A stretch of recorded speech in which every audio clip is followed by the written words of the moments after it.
para este tema, que es un tema muy importante, como les decía en la anterior clase. Bueno, les voy a rogar a los... No entro. Hola, les voy a rogar a los alumnos, por favor, que están con audio abierto y por favor que no hagan bulla. En cualquier momento también voy a llamar lista, ya sea inicialmente, al medio de la clase o al final. Bien, les decía que es un tema importante, que el que nos falta sobre el infarto agudo de miocardio, que es un tema apasionante, además de eso de mucho interés, porque su presentación es la evolución, no sabemos cómo va a ir en muchos pacientes. La intervención oportuna es importante en este cuadro. He tomado el tema de este autor que es mexicano. Siempre yo busco los temas que son más, como les digo, que son más didácticos, porque si buscan en el internet no va a ser siempre bien didáctico las cosas. Entonces, he tratado de encontrar el tema que está muy ordenado y muy didáctico para que puedan entender ustedes. Ya en sí, ustedes han visto y han entendido lo que es la cardiopatía isquémica, y esto va a ser fácil de que en realidad es como que... Ya digo. Aló, quisiera que los que están con audio abierto hablando, por favor, silencio les dije, por favor, a los alumnos que están con audio abierto, por favor, silencio les pido, por favor. Bien, entonces he tomado de este autor que es bastante didáctico, como les decía, y bien ordenado. Y para que puedan entender más fácilmente, vamos a entonces entrar al tema. Bien, ustedes, como les decía, ya saben los conceptos el concepto de la cardiopatía isquémica y de la angina estable y de la angina inestable. Ahora nos toca definir lo que es el infarto agudo de miocardio con elevación del segmento ST y sin elevación del segmento ST. Pero lo vamos a generalizar el infarto agudo de miocardio para en el momento oportuno vamos a hacer la diferenciación ¿cómo se llama? Del infarto agudo de miocardio sin elevación fundamentalmente sin elevación del segmento ST. Bien, como definición vamos a indicar que el infarto agudo de miocardio es una necrosis. Ya les decía, al iniciar el tema de la cardiopatía isquémica, ¿qué es isquemia, qué es lesión y qué es infarto, verdad? Infarto significa muerte celular, habíamos indicado, significa necrosis celular. Por lo tanto, en este caso va a haber necrosis del músculo cardíaco. Es decir, a eso se refiere el infarto del músculo cardíaco, como consecuencia de una isquemia severa. Ustedes ya saben el concepto de isquemia, ¿verdad? La isquemia se presenta por una oclusión coronaria aguda de origen trombótico, que en este caso se produce tras la ruptura de una placa de ateroma que es vulnerable en todo caso. Se fractura, se erosiona esa placa ateromatosa para posteriormente provocar la obstrucción del vaso coronario. Ahí abajo vemos, por ejemplo, una de las ramas de la arteria coronaria, vean el cursor, que está obstruyendo esa rama y en la parte distal ya los cambios de coloración que se produce por la isquemia y por el infarto. Bueno, vamos a ver, este es un autor mexicano, como les decía. Entonces, respecto a la epidemiología, nos da algunos datos del país mexicano. Epidemiológicamente es un problema grave de salud pública, sobre todo en los países industrializados, y en las últimas temporadas o décadas tal vez se ha incrementado significativamente en los países en vías de desarrollo.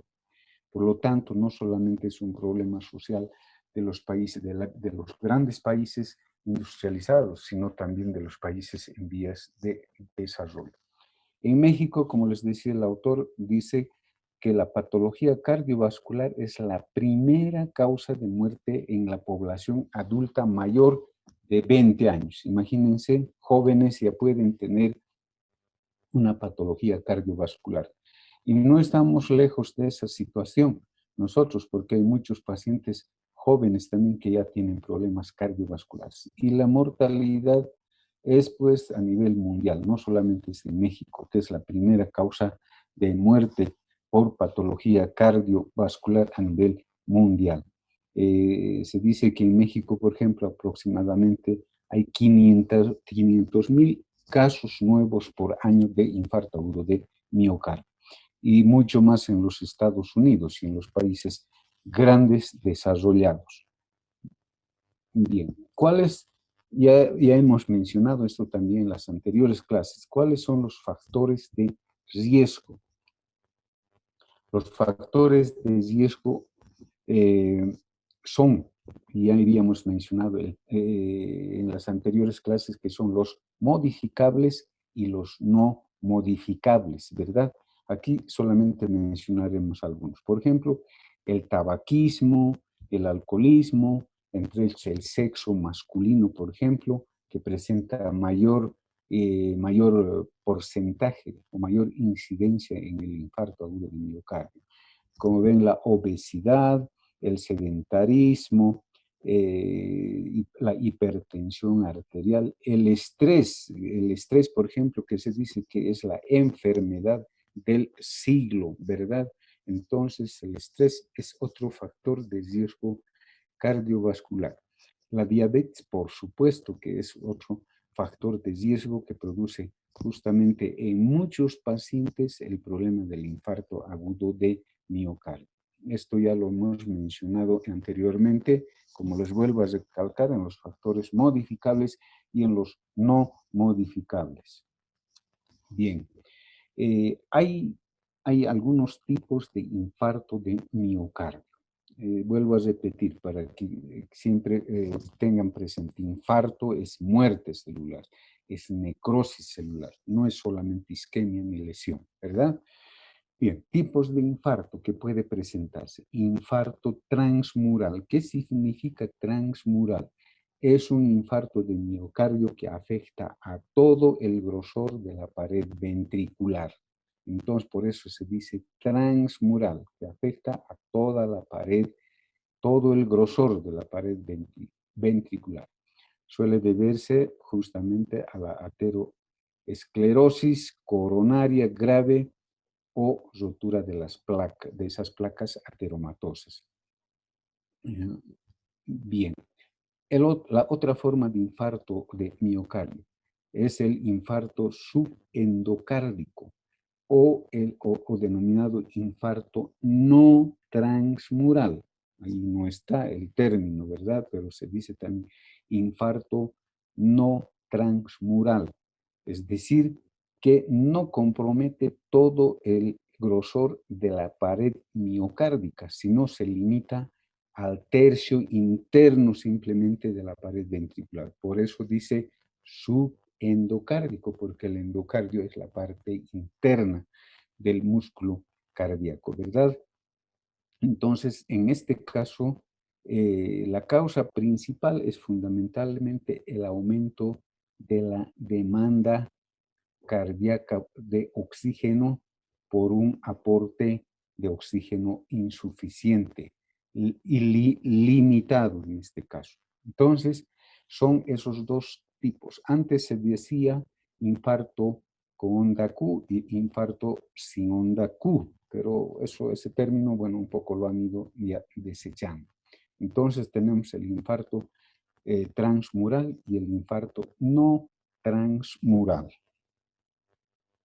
Las causas del infarto agudo de miocardio, como podrán ver, son las mismas en realidad de la cardiopatía isquémica, ¿verdad? De la angina estable, de la angina inestable.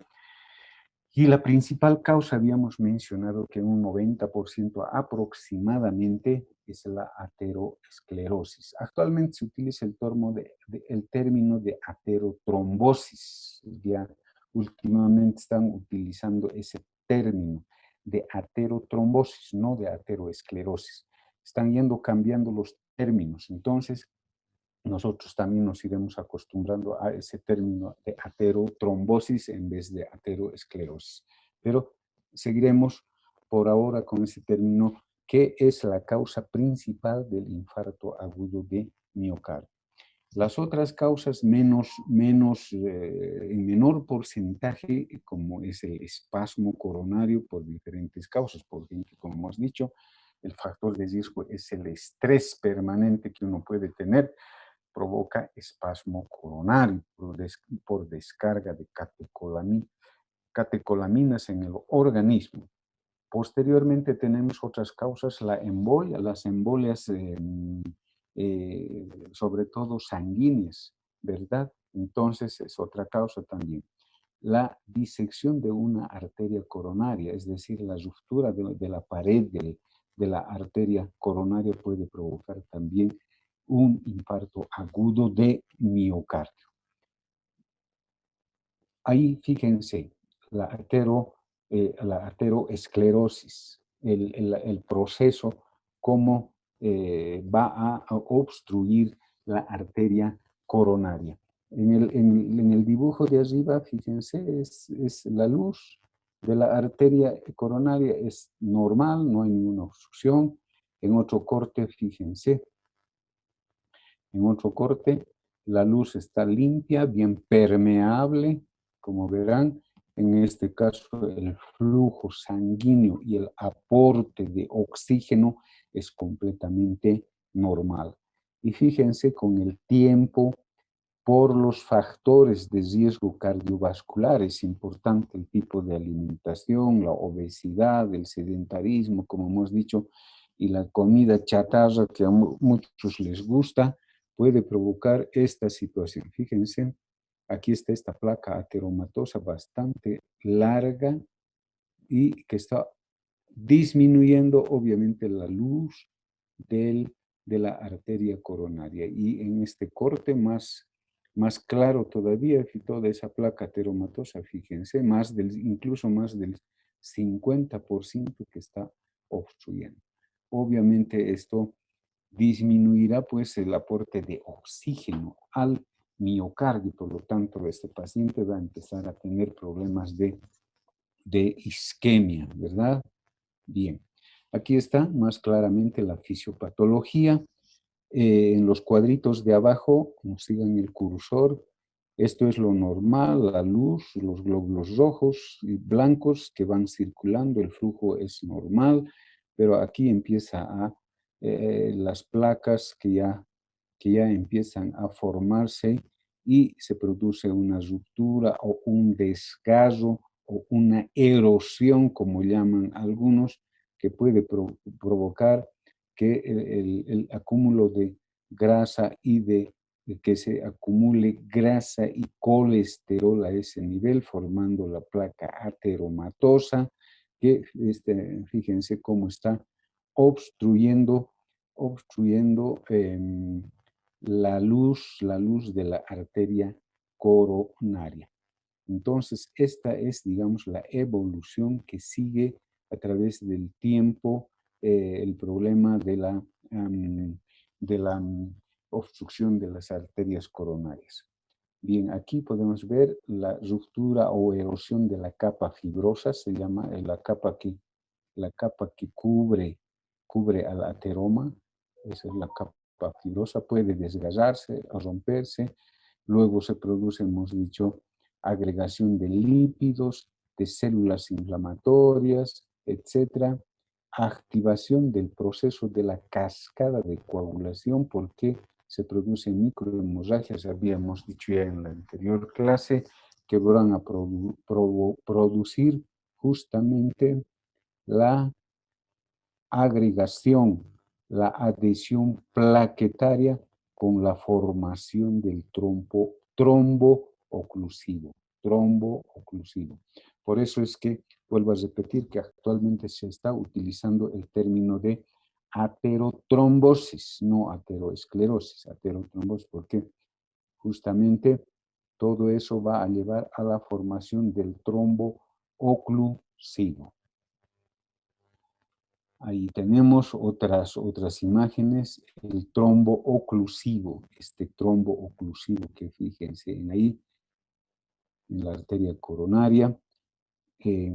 Vamos a ver un poco más claramente acá, esta arteria coronaria está obstruida y cómo se produce el cambio de coloración, prácticamente está de color violáceo, violáceo ese sector, porque aquí ya no circula la sangre, ya no hay flujo sanguíneo, por lo tanto esto está entrando ya en un problema de necrosis, infarto en este lugar. La imagen es clara, ¿verdad? Entonces el trombo oclusivo inicialmente produce una isquemia y si es una oclusión total, pues nos va a producir una necrosis de la parte afectada del miocardio. Esa necrosis, esa muerte celular de esa parte del miocardio, pues nos va a llevar a estas situaciones. Disminución de la contractilidad del músculo cardíaco. Disminución, porque ese lugar, esa zona que ya está, esta zona violácea que ven, ya no se contrae, disminuye su contractilidad porque ya está muerta, ¿verdad? Bien, eso, ¿qué otra cosa nos va a ocasionar? Si no se contrae esa zona, pues disminución del volumen de eyección. ¿Qué quiere decir eso? Disminución del volumen sistólico. Entonces, esa situación de la disminución de la contractilidad miocárdica va a llevar a la disminución del volumen sistólico, es decir, volumen de eyección. Y esa parte necrótica que se observa infartada también va a llevar pues a alteraciones del ritmo cardíaco. Puede producir fibrilación, taquicardia ventricular y finalmente fibrilación ventricular y paro cardíaco. Ustedes saben ya, eso hemos visto en las anteriores clases. Es importante, este slide nos muestra la importancia que se tiene de conocer la irrigación sanguínea del corazón a través de las arterias coronarias, tanto derecha como izquierda, y sus ramas. Por eso es importante la localización donde se encuentra obstruida la arteria coronaria, ya sea izquierda o derecha o una de sus ramas. Por ejemplo, esto está dando un ejemplo por decirles, la oclusión de la arteria coronaria derecha va a provocar pues daño, isquemia, necrosis, infarto a nivel de la cara postero inferior.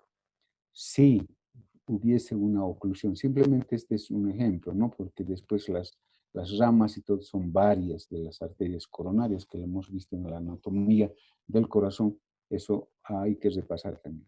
La oclusión de la arteria circunpleja, por ejemplo, izquierda, nos va a producir daño, necrosis, infarto, la obstrucción, la oclusión nos va a producir infarto a nivel de la cara anterolateral y posterolateral del ventriculo. Es decir, está dando solamente un ejemplo de la oclusión u obstrucción de si se produce en alguna de las arterias. Entonces, imagínense si la oclusión se produce en el tronco principal, digamos en la coronaria derecha, en el tronco principal, el infarto es pues masivo, pero eh, em, se puede producir en sus ramas que será menos grave en esa situación, ¿no? ¿Verdad? Entonces, mientras más grueso es el de gran calibre el vaso coronario, más daño va a producir, obviamente. Entonces, este pequeño calibre fino, donde se produce la obstrucción, será el daño menos grave. Bueno, aquí tenemos la clasificación del infarto agudo de miocardio. Es una clasificación fundamentalmente más fisiopatológica, que lo clasifica en 5 tipos. Tipo 1, tipo 2, tipo 3, tipo 4 y tipo 5. Todas estas se van a dar cuenta que tienen su diferencia. Posteriormente vamos a ver la clasificación, otra clasificación de Kimball, que se llama así en el infarto agudo de miocardio, que se basa sobre todo en el hallazgo de signos clínicos. Este, más que todo, es una clasificación fisiopatológica. Bien, el de tipo 1, ¿en qué consiste? Infarto agudo de miocardio espontáneo causado por una isquemia secundaria a la erosión o ruptura o fisura o disección de la placa ateromatosa en la arteria coronaria, lo que hemos estado analizando en la fisiopatología. Entonces es el tipo 1 de infarto agudo del miocardio por ruptura de una placa ateromatosa, que va a producir obviamente la formación del trombo y la oclusión, ¿verdad? El tipo 2, infarto agudo del miocardio, causado por una isquemia severa, en este caso, debido a un aumento de la demanda de oxígeno y la disminución del aporte. Aquí hay un pequeño error. Es el aumento de la demanda de oxígeno y la disminución del aporte de oxígeno secundario al espasmo de la arteria coronaria. Principalmente se va a producir en algunas patologías extracardíacas. Ya la habíamos visto en la angina inestable, ¿verdad? Por ejemplo, la anemia. Una anemia. Una anemia puede provocar un infarto agudo de miocardio por falta de aporte y aumento de la demanda de oxígeno. Porque si no hay sangre, no hay oxígeno, ¿verdad? Porque es el transportador del oxígeno. Entonces, el cuadro anémico. Las arritmias también pueden provocar ese desequilibrio entre la demanda y el consumo de oxígeno. La hipertensión también y la hipotensión también.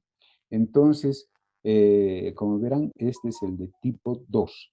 El de tipo 3 se refiere a una muerte cardíaca súbita con síntomas sugestivos de isquemia miocárdica asociada con supradesnivel del ST o con bloqueo de rama izquierda sin disponibilidad de biomarcadores. Los biomarcadores se refieren a las enzimas cardíacas. Entonces, en este caso, concretamente es a una isquemia miocárdica severa cuando se produce un supradesnivel del ST por obstrucción, obviamente, de la arteria coronaria.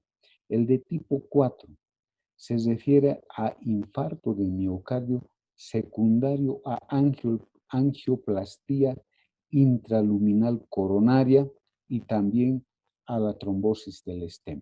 Vamos a ver al final de la clase en el tratamiento del infarto agudo de miocardio que uno de los tratamientos es el tratamiento invasivo, les decía, a través del cateterismo cardíaco, que se llama la angioplastía intraluminal percutánea coronaria. Entonces, puede provocarse cuando se realiza ese procedimiento o finalmente se puede producir el infarto cuando ya se ha colocado esa, lo van a ver también la malla que se deja en la arteria coronaria, que puede provocar trombosis, la llama de la malla, mejor dicho, la malla de Stem. Por lo tanto, es importante en el tratamiento que después de que se coloca un stem, los pacientes sigan anticoagulados.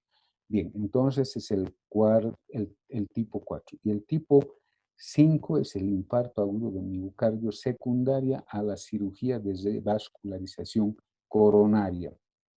Entonces, el otro tratamiento es pues el reemplazo de los vasos coronarios, les decía en el tratamiento de la angina inestable, ¿verdad? Que hay que hacer un tratamiento, que se puede hacer el tratamiento de la revascularización coronaria a través de puentes con la arteria mamaria o con la safena. Son en realidad una especie de injertos prácticamente.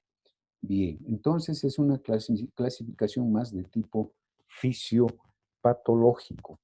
Fisiopatológico. Eh, bueno, bien, el cuadro clínico es similar a la de la angina inestable. Como verán, vamos a ver, la sintomatología típica consiste en ustedes saben, en el dolor torácico repentino de tipo opresivo, prolongado, eh, retroesternal, que se propaga a los brazos, hombros eh, y a la cara interna del brazo izquierdo, del antebrazo, incluso llegando hacia los dedos meñique y anular. Puede irradiarse a nivel de la mandíbula y a nivel del cuello, y habíamos dicho también incluso en algunos pacientes a nivel del epigastrio.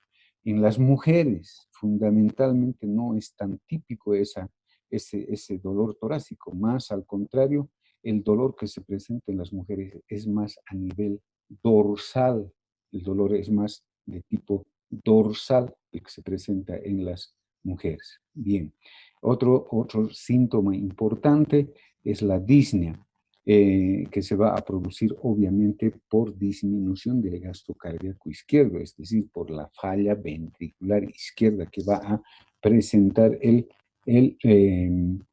paciente en este caso. Si existe ya un compromiso de falla ventricular izquierda, eso nos va a llevar obviamente a un cuadro de edema agudo del pulmón.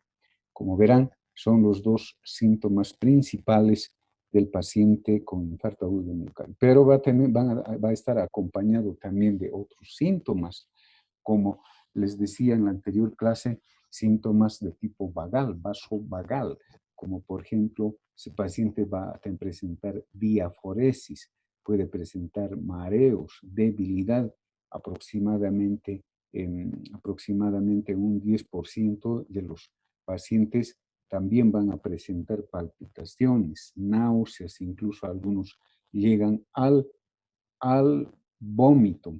Entonces, una sensación de muerte, como les decía, una sensación de desfallecimiento. Aquí creo que está, por ejemplo, las mujeres experimentan síntomas, como les decía, un tanto, no totalmente diferentes a las del hombre. Los síntomas más comunes son en la mujer la disnea, la debilidad, la fatiga e incluso la somnolencia. Y el dolor, como les decía, el dolor es menos predictivo, pero el dolor el dolor que se presenta en las mujeres es más a nivel dorsal. Bien, hay algunos síntomas atípicos que se pueden presentar en otros pacientes. Es una sintomatología atípica. Con más frecuencia se menciona en los ancianos. Puede presentarse con dolor en localizaciones no frecuentes. Lo más frecuente es lo que hemos mencionado, dolor opresivo, retroesternal, irradiado a brazo, hombro, etcétera, etcétera. Pero en muchos no siempre se va a presentar de esa manera. Se puede acompañar con una disnea súbita, puede presentar ese paciente un síncope, un accidente cerebrovascular, ansiedad, depresión extrema, debilidad. Es decir, síntomas totalmente atípicos, no, pero felizmente es en un porcentaje menor en los que se puede ver una sintomatología atípica. En ese caso, el diagnóstico es sumamente difícil porque vamos a confundir con otras patologías torácicas, ¿verdad? Bien. Hay también pacientes asintomáticos. Ya les hablaba de la angina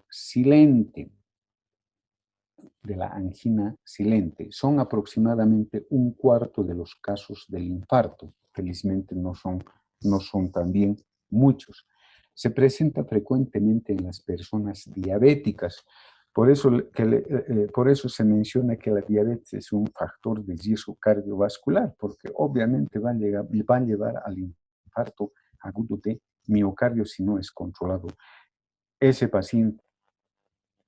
También se puede observar esa angina silente, es decir, silencioso, no sienten ese dolor típico en pacientes hipotensos, en los pacientes de edad avanzada, en los de la tercera edad, en los seniles, quiere decir, y muchas veces en pacientes postoperados, en los que el infarto puede producirse en forma silenciosa. Estos infartos suelen ser más pequeños, de menor extensión y principalmente de localización de la cara diafragmática del corazón. Entonces, como ven, muchas veces la sintomatología, estamos hablando de síntomas, es bastante variable en algunos pacientes que puede hacer confundir con otros diagnósticos. Incluso, como les digo, algunos son asintomáticos, es angina silente que puede presentar un paciente en determinado tipo de pacientes, como han podido ver. Bien, entonces eso es en cuanto a la clínica, a los síntomas que presenta el paciente con infarto agudo de miocardio. Al examen físico, ¿qué vamos a encontrar en el paciente? El examen físico quiere decir encontrar signos objetivos, ¿verdad? Ya sea la inspección, ya sea la palpación, ya sea la percusión o a la auscultación. Bien, entonces, un paciente con infarto agudo de miocardio suele estar inquieto, ansioso, pálido, sudoroso, con cifras de presión variables, con tendencia fundamentalmente a la hipotensión y a la taquicardia.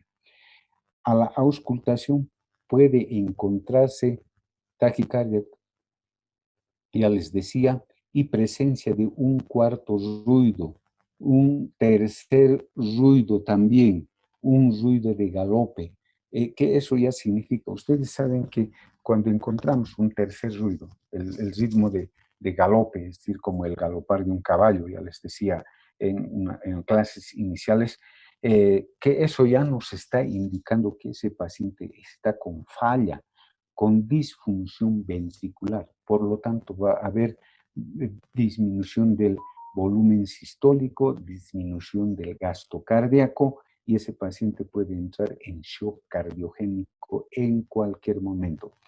Se puede auscultar también un soplo de insuficiencia mitral por disfunción del músculo papilar, es decir, que la isquemia, que el infarto puede dañar a los músculos papilares que van a provocar entonces una disfunción de la válvula, principalmente de la válvula mitral. Perdón. Otros signos, por ejemplo, la fiebre, los frotes pericárdicos y otros signos que podríamos encontrar al examen físico son poco habituales, como lo mencionan, no son muy frecuentes. Lo más frecuente es eso de que al paciente lo vamos a encontrar inquieto, ansioso, pálido, sudoroso, con esa sensación de muerte del paciente. Aquí les decía, justamente tenemos la clasificación de Killip y Kimball, se llama así. Esto está fundamentalmente basado en la en encontrar o en que se puede encontrar sobre todo signos físicos, es decir, al examen físico encontrar signos. Estos autores lo clasifican el infarto de miocardio en KILIP 1, KILIP 2, KILIP 3 y KILIP 4. En el KILIP 1, ¿en qué consiste? No hay signos de insuficiencia cardíaca.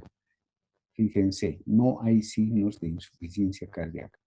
En el KILIP 2 ya podemos encontrar presencia de estertores, de rales crepitantes en bases pulmonares con un ritmo de galope. Por lo tanto, si ya encontramos un ritmo de galope, ya va a haber una disfunción, una falla ventricular. Entonces ya decimos KILIP 2, incluso una ingurgitación yugular.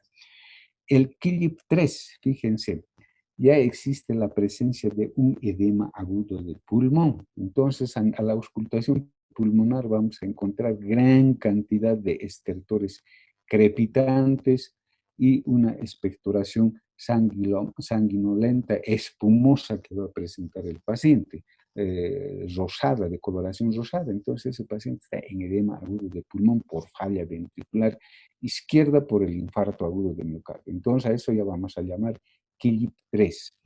Y el KILIP 4 es la presencia del shock cardiogénico.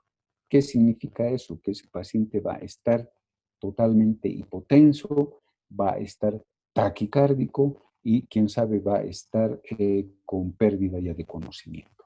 Ese paciente ya es grave.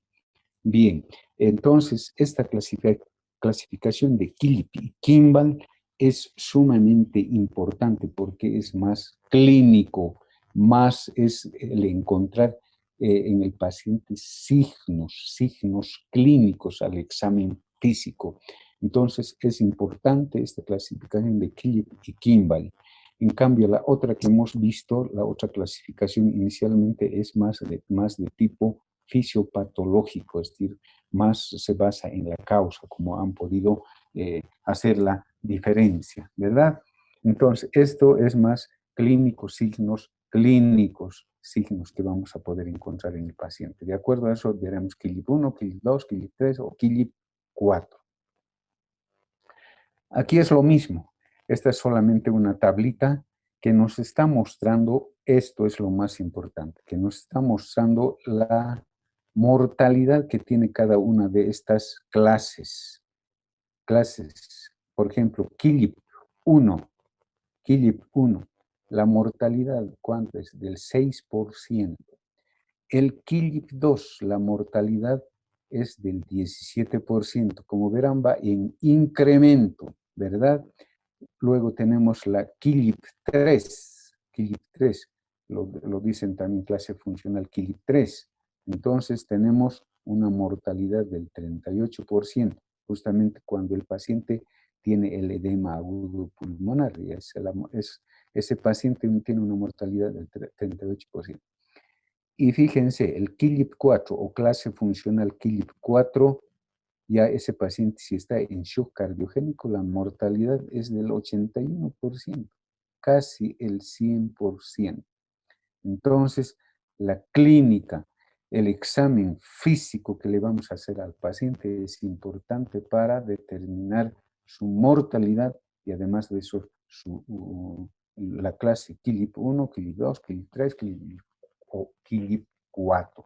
Si encontramos con edema agudo de pulmón, diremos, este es infarto agudo de miocardio, KILIP 3. Entonces, es importante esta clasificación de KILIP, como podrán ver. El diagnóstico. Bueno, finalmente ya hemos hecho la fisiopatología, la etiología, factores de riesgo, hemos visto los síntomas, hemos visto la clínica, la clasificación. Bueno, llegamos al diagnóstico. Según la OMS, el diagnóstico de infarto agudo de miocardio está basado en la presencia de al menos de 2 de los siguientes criterios, dice la OMS. 1, que encontremos o que el paciente presente dolor de origen cardíaco, es decir, con las características que ya sabemos del dolor torácico de origen isquémico, de infarto, etc. Luego, tenemos que encontrar alteraciones en el electrocardiograma. Ya veremos qué alteraciones, ¿verdad? Pero ya sabemos, como hemos visto en la angina estable y en la angina inestable, ¿verdad?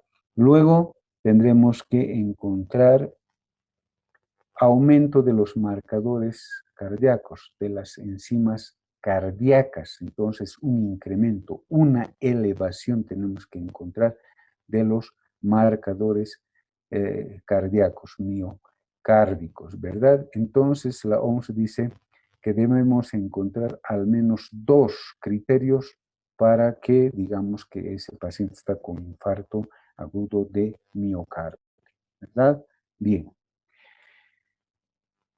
Uno de los estudios importantes que vamos a hacer es el básico y el más elemental, y el principal tal vez es justamente que vamos a encontrar estos signos electrocardiográficos específicos. Dice. Hemos visto las características de isquemia, aparición de ondas T negativas. Ahí vean claramente. Onda T negativa. Cuando veamos así, una onda T tiene que ser simétrica, no tiene que ser asimétrica, simétrica. Entonces, fíjense, inversión de la onda T nos está indicando que hay isquemia, sufrimiento del miocardio, lesión, elevación del segmento ST. Fíjense, este es el segmento ST, vean el cursor. Este es el segmento ST, tiene que estar en la línea basal, hemos dicho, ¿verdad? En la línea isoeléctrica. Pero acá está este segmento ST, ¿está acaso en la línea basal? Ha sufrido un supradesnivel, elevación del segmento ST, ¿verdad? O puede ser un infradesnivel, es decir, hacia abajo, el segmento ST va a ir hacia abajo.